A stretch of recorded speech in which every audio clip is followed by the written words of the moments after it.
Welcome back with Super Bowl LVIII, just over 11 days away. People all over the world are booking flights and hotel rooms and looking for tickets to the game here in Vegas. Here to tell us more about the economic impact of the game in our city is the CEO of HotelPlanner.com, Tim Hentschel. Tim, how are you? I'm great. Thanks for having me, Jason. Absolutely. Yeah, this weekend's going to be a big one. It really is. Probably the biggest one in Vegas history, actually. We've already seen hotel rates are up 125%. Flights are up 90%, and we forecast by the middle of next week, prices for airfare and hotels should double again.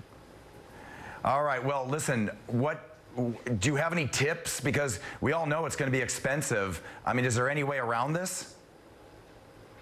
Book now. Prices are only going up. While supplies last, you just got to book now. If you've got any friends that own hotels or friends that live in Vegas, call your friends up. Yeah.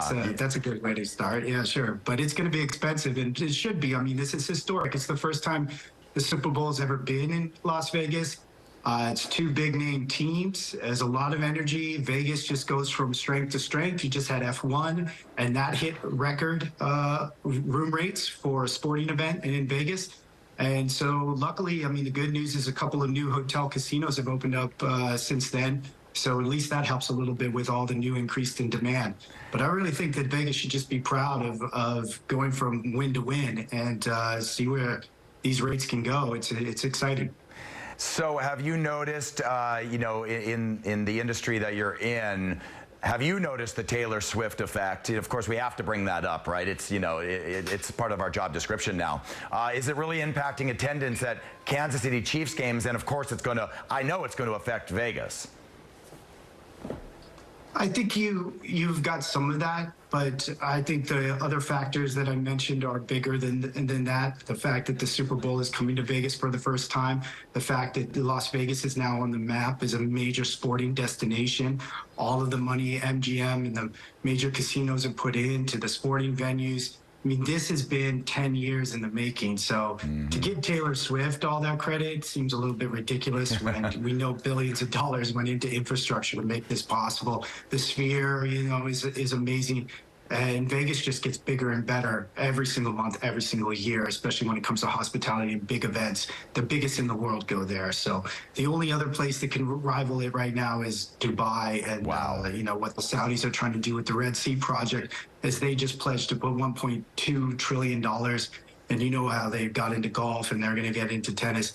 Right. That's the only rival out there on the world stage with Vegas right now. But, you know, I think the U.S. should be proud of what Vegas has accomplished, and the Super Bowl weekend would be a good time to celebrate that. Yeah, we're really excited about it. You kind of mentioned it at the beginning when you were talking in your intro, but what's the average cost going to be with the hotels and whatever other prices you follow? Well, right now the cheapest Super Bowl ticket that we're finding is $8,500. Okay. The average five-star hotel is going to be over $1,000 a night in Vegas for Super Bowl week.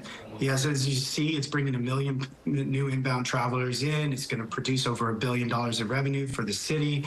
And, you know, all of the airfare tickets are selling out quickly. And luckily, Southwest is going to be putting more flights on the schedule to accommodate all the increased demand. So as fast as you can book it, you know, the hospitality industry in Vegas will create, you know, the supply that it needs to keep up with the demand. And that's another thing that's great about your destination. Yeah, good advice, Tim. We really appreciate it. HotelPlanner.com for more information on that. Thanks, Tim.